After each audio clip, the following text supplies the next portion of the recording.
अरे भाई साहब, क्या सुबह थी। 1 सितंबर 2025। लोग उठे बिल्कुल आम दिन की तरह। कुछ ने फोन उठाया, व्हाट्सएप देखा, कुछ लोग इंस्टाग्राम देखना चाहते थे, नोटिफिकेशन का इंतजार।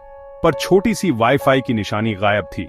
मोबाइल डेटा पर एक्स था, कुछ भी लोड नहीं हो रहा था। एक भी गुड मॉर्निंग फॉरवर्ड नहीं आया। दुनिया खामोश हो गई। हर घर में वही हैरानी। लोग बालकनी पर निकल आए। किसी को पता नहीं था क्या हुआ। शुरुआती रिएक्शन पैनिक नहीं, एक साथ हैरानी। पहले कुछ घंटे तो एक मजेदार सी हलचल लेकर आए। लगा जैसे अचानक छुट्टी मिल गई हो। लोग घरों से बाहर निकलकर एक दूसरे से पूछ रहे थे, भाई तुम्हारा नेट चल रहा है क्या? हर चेहरे पर हैरानी और थोड़ी खुशी थी। शुरू में तो ये सब एक मजाक लगा, एक अजीब सी हंसी थी, पर धीरे धीरे वो हंसी गायब होने लगी। उसकी जगह एक गहरी सोच ने ले ली कि हम कितने ज्यादा जुड़े हुए थे और अब कितने अकेले। और फिर आया वो पल। पहला ख्याल, चलो गूगल करते हैं, इंटरनेट क्यों डाउन है। दिमाग ने कमांड दिया, उंगलियां चलीं, और फिर अपनी ही बेवकूफी का एहसास हुआ। हाँ, ये वो पल था जब हम सब अपनी आदत के गुलाम बनकर खुद पर हंस पड़े। एक छोटी शर्मिंदगी भरी मुस्कान। इसके बाद शुरू हुआ एक अंतहीन लूप। अनजाने में हाथ फोन उठाता, ऐप खोलता, नो कनेक्शन का एरर देखता और झुंझला कर रख देता। 2 मिनट बाद वही हाथ फिर से फोन उठाता, जैसे कोई जादू की उम्मीद कर रहा हो। ये सिर्फ आदत नहीं, हमारी मांसपेशियों में बस चुकी थी। हमारे अंगूठे जो दिन भर स्क्रॉल करने के आदी थे, अचानक बेरोजगार हो गए थे। वो बेचैनी से खाली स्क्रीन पर मंडराते। हमारे पड़ोस वाले शर्मा जी तो बालकनी में फोन को आसमान की तरफ ऐसे लहरा रहे थे जैसे वो सिग्नल की पतंग उड़ा रहे हों। उन्हें देखकर मैं चिल्लाया, शर्मा जी सिग्नल नहीं, भगवान को याद कर लो। मेरी आवाज सुनकर वो चौंके, फिर मुस्कुराए और हम सब हंस पड़े। उधर मोबाइल रिपेयर की दुकानों पर मेला लग गया था।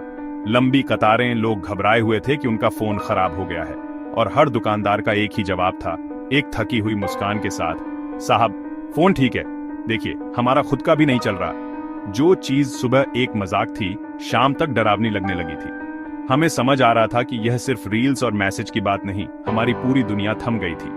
धीरे धीरे शहरों का शोर कम होने लगा। नोटिफिकेशंस की टन गायब थी, और उसकी जगह जो खामोशी आई वो बहुत गहरी थी, थोड़ी बेचैन करने वाली। मंडे आया और असली इम्तिहान शुरू हुआ।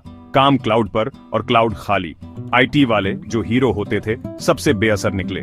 मॉनिटर खाली, चाय हाथ में, कोई जूम, कोई ईमेल्स। मैनेजर ने नोटबुक निकाला, मीटिंग पुराने तरीके से चलने लगी। लोग फेस टू फेस बात करने लगे। वर्क फ्रॉम होम गायब, लोग ऑफिस आए। सड़क जाम हो गई, ट्रेन और बस भर गई, हर जगह गुफ्तगू। ग्रोसरी एप्स डाउन, डिलीवरी वाले रुक गए। सब्जी मंडी, किराना, कैश किंग बन गया। गुप्ता जी की दुकान फिर से जिंदा हो गई। कोई बात नहीं शर्मा जी, जब पैसे आए तब दे देना। बड़ी कंपनीज खामोश, बाजार जी उठा। शुरुआत में बच्चों के लिए दुनिया खत्म सी लग रही थी। मुझे बोर हो रहा है, हर घर का कोरस। दूसरे दिन कुछ बच्चे बाहर निकले और एक ने क्रिकेट बैट ले लिया। किसी ने पुराना फुटबॉल निकाला, पार्क झूम उठा। गली क्रिकेट, चीयर, खुजली और थोड़ी चोट, पर खुशी असली थी। दोस्त असली, फॉलोअर्स नहीं। शाम को सब थक कर मुस्कुराए। रात की नींद अच्छी, लोग पुराने बचपन को याद कर रहे थे। बच्चों का खिलना, नन्ही नन्ही यादें। टीवी चैनल्स नहीं चल रहे और फोन रखे गए। शाम बदल गई। शुरू में थोड़ा अजीब सा सन्नाटा, फिर चाय आई, समोसे आए, बात शुरू हुई। लोगों ने अपनी दिनचर्या बतानी शुरू की। किसी ने ऑफिस का हंगामा, किसी ने मंडी का सफर। बापू कॉलेज की कहानियां सुनाते, दादी के पास पुरानी रेसिपीज और कहानियां। बच्चे अपना मैच बताते, कौन जीता, कौन चीटिंग किया। लूडो और कैरम, छेड़छाड़, झगड़े, हंसना, ये रिश्ते थे। फोन की दीवार गिरी, उसकी जगह ब्रिज बन रहा था। मजाक खत्म। जो कल तक एक दिलचस्प थॉट एक्सपेरिमेंट था, वो अब एक भयानक हकीकत बन चुका था। सामाजिक और आर्थिक समस्याएं सुनामी की तरह उभरी, जिसने हमारे डिजिटल समाज की नींव हिला दी। शेयर बाजार धड़ाम से गिरा। स्क्रीन पर लाल नंबरों की बारह थी, लेकिन कोई ट्रेड नहीं कर पा रहा था। अरबों खरबों रुपये हवा में गायब हो गए। यह एक ग्लोबल आर्थिक भूचाल था। अंतरराष्ट्रीय व्यापार पूरी तरह से ठप हो गया। बंदरगाहों पर जहाज खड़ीड़े थे, पर डिजिटल क्लियरेंस के बिना एक भी कंटेनर नहीं हिल सकता था। हमारी सप्लाई चेन जो दुनिया को जोड़ती थी, एक झटके में टूट गई। लाखों फ्रीलांसर और रिमोट वर्कर्स जो ग्लोबल इकोनॉमी की रीढ़ थे, अचानक बेसहारा हो गए। उनकी महीनों की मेहनत का पैसा डिजिटल वॉलेट्स में फंसा था। घर का किराया, बच्चों की फीस, सब कुछ दांव पर था। यूपीआई और डिजिटल पेमेंट्स के गायब होते ही कैश राजा बन गया। लेकिन यह एक ऐसा राजा था जो किसी के पास नहीं था। लोग कैश के लिए पागलों की तरह भागे। एटीएम के बाहर मीलों लंबी लाइनें लगीं, जो कुछ ही घंटों में खाली हो गई। कम्युनिकेशन का हर जरिया बंद था। लोग अपने परिवार वालों तक पहुंचने के लिए बेचैन थे। कॉल लाइंस जाम थीं क्योंकि लाखों लोग एक साथ जुड़ने की कोशिश कर रहे थे। सिर्फ एक गूंजता हुआ सन्नाटा था। सबसे ज्यादा डरावना मंजर इमरजेंसी सेवाओं का था। एम्बुलेंस को रास्ता खोजने के लिए कागज के नक्शों का सहारा लेना पीडीडीएच रहा था। अस्पतालों में मरीजों का डिजिटल रिकॉर्ड मौजूद नहीं था। एक छोटी सी चूक और किसी की जान जा सकती थी। हमारा इंटरनेट सिर्फ सुविधा नहीं, जिंदगी और मौत के बीच की कड़ी बन चुका था। सूचना का महासागर एक रेगिस्तान में बदल गया। कोई खबर नहीं, कोई अपडेट नहीं, सिर्फ अफवाहें। हम एक बार फिर पुरानी दुनिया में लौट आए, जहां जानकारी के लिए हम किताबों और पीडी डोसियों पर निर्भर थे। जिंदगी धीमी हो गई थी, पर किसी तरह चल रही थी। हम जी रहे थे। जिन चीजों में धूल जम गई थी, किताबें वापस खुली। आंखों से कहानी का आनंद, बिना नोटिफिकेशंस के। कबर्ड से खेल निकले, लूडो, कैरम, डाइस की खनक। हर आवाज एक नया पल बना रही थी।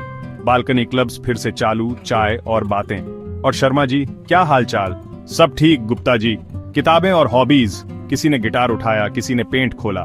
बनाने का जज्बा वापस आया। लोग खुद क्रिएटर बन गए। कुछ हफ्तों में शहर पर छाया सदमे का कोहरा छटने लगा और एक नए नॉर्मल ने धीरे धीरे अपनी जगह बना ली। हमारी आदतें बदल रही थीं, डर की जगह एक शांत स्वीकृति ले रही थी। जिंदगी की जो रफ्तार पहले किसी तेज भागती ट्रेन जैसी थी, वो अब एक सुकून भरी सैर में बदल गई थी। हम अब मंजिल पर पहुंचने की जल्दी में नहीं थे, बल्कि रास्ते का मजा ले रहे थे। रिश्तों के मायने भी बदल गए। दोस्तों से मिलना अब एक सोचा समझा प्लान होता था।